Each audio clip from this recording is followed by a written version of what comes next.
they're just going to get even fatter than they were before. Think about it like Christmas, right? A lot of people get fat during Christmas. They don't lose the weight. Boom!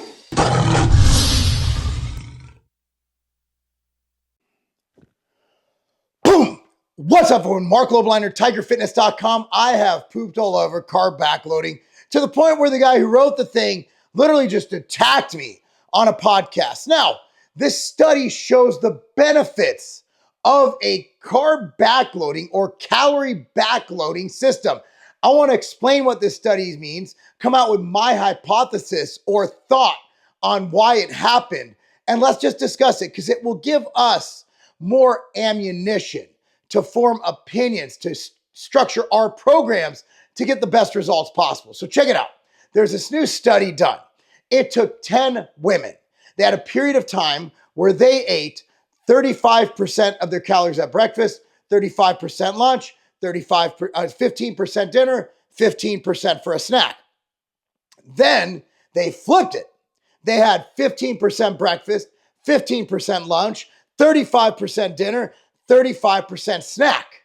So you might be wondering, well, that doesn't matter how they measure this. These 10 women were in a metabolic ward, meaning that all of their nutrients, all of their exercise and everything was measured. Also, here's another thing to think about. They had 3 days of resistance training, although it wasn't training that took them up to or including failure or past failure. It was just, standard old people resistance stuff. Think about like my 600-pound life, right? And then you had 5 days of cardiovascular training. So here's the crazy thing. The group that backloaded their calories, ate the 15, 15, 35, 35, lost less muscle. Meaning that the group that had the front-loaded calories, they lost more muscle, while the group that backloaded their calories kept more muscle. Meaning that it was statistically significant the amount of muscle they kept. Meaning that we can extrapolate it is better to backload your carbohydrate or backload your calories, the bulk of your calories, versus front-loading them.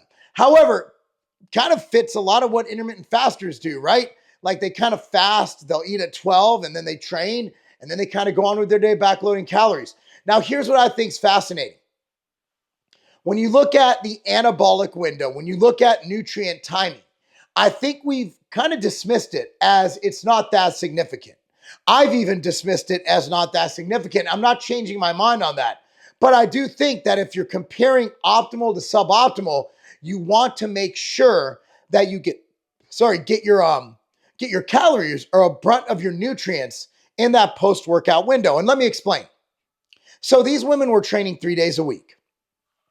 And we know that the anabolic window is much more than just the hour after training. It can last 2, 3 days, whatever. We know it lasts about 24 hours. So keep in mind. So let's say they're training Monday, Wednesday, Friday. And the Monday they have whatever. They eat a little bit of food, get their workout in, and then they mass load calories. That'll fuel their recovery, their muscle gains, and prevent muscle loss. So let's say they have the next day off. They're still good to go. Train again Wednesday, boom, spike it, eat those meals. What I'm seeing here is not a case for carb backloading, but a case for nutrient timing. I still think that these women are going to lose weight anyway, but you're getting down to the nitty gritty of how much lean muscle mass we want to keep. And when you're losing fat, let's be honest, you want to keep as much muscle as possible. Whether you're a bodybuilder or whether you're someone who's obese, who just wants to not be fat anymore. You want to keep as much of that muscle as possible. So what I'm getting from this is I would like to see people structure it where they get most of their calories post-weight training. Meaning that if you train at noon, you eat let's say a lighter breakfast, a lighter lunch, or a lighter snack, and then you train, and then you start eating more calories throughout the day. So we see that these women got 30% of their calories front-loaded, and then in the backload, in the post-workout phase, they were getting more of their calories. So what I'm seeing here is just a case for that. So what does this tell us? This tells us that while it's not the predetermining factor to weight loss, at the end of the day, whether you work out or not, you're going to lose weight if you're in a hypocaloric state. You're going to lose weight if you aren't eating less. And case in point, Ozempic, right? What does Ozempic do? It slows digestion. It causes, well, I guess you're paralyzing your stomach in some cases, right? So it slows digestion, so you feel full. It makes you nauseous to eat more food, so people are simply eating less. It's not causing this cascade of hormones that's causing fat burning. It's not causing an increase in your metabolic rate. What GLP-1s are doing is they're essentially making people eat less. They're making dieting easier. At the end of the day, anyone can lose weight if they stop eating so much damn food. But people are so lazy, lack willpower, that they'd rather inject something that we really don't know what's going to happen long term. We just don't know. Outright bars are back in stock in our top selling flavors, including the all-time bestseller cookies and cream. Go to tigerfitness.com now. Stock up on outright bars, because whoever you are, whatever you do, the outright bar is perfect for you. Go to tigerfitness.com now.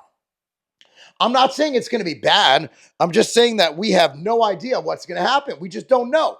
I know 3 people in my personal circle who suffered some bad effects from Ozempic, and it has lasted for months after they stopped taking it. You're looking at indigestion issues, you're looking at stomach issues, looking at intestinal problems. I've seen a lot of things. I still think it's a net positive because the country is too obese, but what happens when they come off of it? Well, we know it might cause more atrophy. We've seen rodent data showing that it might cause atrophy of the heart. Just saw that last week. So we really, if you stop taking it without modifying your lifestyle and your diet and your exercise, you're just going to gain it back. Plus, we've seen rodent data showing that it might cause hyperplasia of fat cells, which your body creating more fat cells. So when people come off of the GLP-1s, they're just going to get even fatter than they were before. Think about it like Christmas, right? A lot of people get fat during Christmas. They don't lose the weight. I believe I read a stat. Don't quote me on this, but people gain around like 10 to 15. I think it was 8 or 15 pounds. Can't remember exactly. But let's say they gain weight and then they don't lose weight and then they gain. So they don't gain that much, but they just don't lose it. So every year they get fatter and fatter and fatter from the holiday weight gain. Absurd, right? But, time will tell. I'm very optimistic about the GLP-1s. But again, like, I'm the guy who questions things. That's me. I question everything. So looking at this data, look, man, at the end of the day, if you need to lose fat, if you are someone who just isn't, you're not trying to compete, you're just like a normal dude or dudette, you know what? Just, eat in a hypocaloric state, get enough protein, about 1 gram per pound of body weight, get get adequate essential fatty acids, get about, 0.3 to 0.5 grams per pound of body weight daily in fat, and fill in the rest of your caloric needs with carbohydrate, preferably healthy whole foods, fruits, potatoes, things like that, and you'll be good to go. But if looking at the nitty gritty, getting your protein or your carbohydrate or your meals or a brunt of your calories in that post-workout window, which is immediately post-workout to about 24 hours after the fact, you're going to be in a better spot. Either way, you're in a good spot. This is just getting you in an even better spot. And we like science, so we're going to talk about it. Anyway, guys, thank you so much for watching this shirt right here. Make America healthy again. TigerFitness.com. Go there now. 10% off everything on the site, including Immortal, Creapure Creatine. You name it, 10% off. Coupon code MAHA, M-A-H-A, MAHA gets you 10% off the entire site at TigerFitness.com. Be sure to like this video, subscribe to this channel, click on that notification bell, and of course, remember, eating your calories at night, that's not a game. Fish oil is one of the staple supplements that you should take. Now, for me, I like to have a 2-to-1 EPA to DHA ratio. Now, DHA is awesome. A lot of cognitive benefits come from DHA, but if you get anti-inflammation and things that we go through as people who want to train, who want to be active, want to feel great, you want slightly more EPA. That's why I created MTS Nutrition Fish Oil. Now, this is a 2-to-1 EPA to DHA ratio. It is fantastic, and it has citrus, so it's not going to give you the fishy burps. And the way we make it, it's not going to be rancid. That's one thing you got to fear. A lot of these fish oils, they can go rancid and actually be more bad than they are good. But we actually don't have that problem with MTS Nutrition Fish Oil. The dosing I recommend will be above label. Label, we just take 1 soft gel or as directed by a fitness professional or a medical professional. But for me, I like to take 3 grams of total EPA and DHA a day combined. So with that said, I take 5 MTS Nutrition Fish Oil a day. Now, I love my brand. I recommend it. It's a tremendous value. Available right now at tigerfitness.com. If you want a great fish oil, if you want to support a company who loves you, support a company who doesn't hate you, support a company with the best customer service and people, American family-owned company, MTS Nutrition, tigerfitness.com. Get your fish oil today.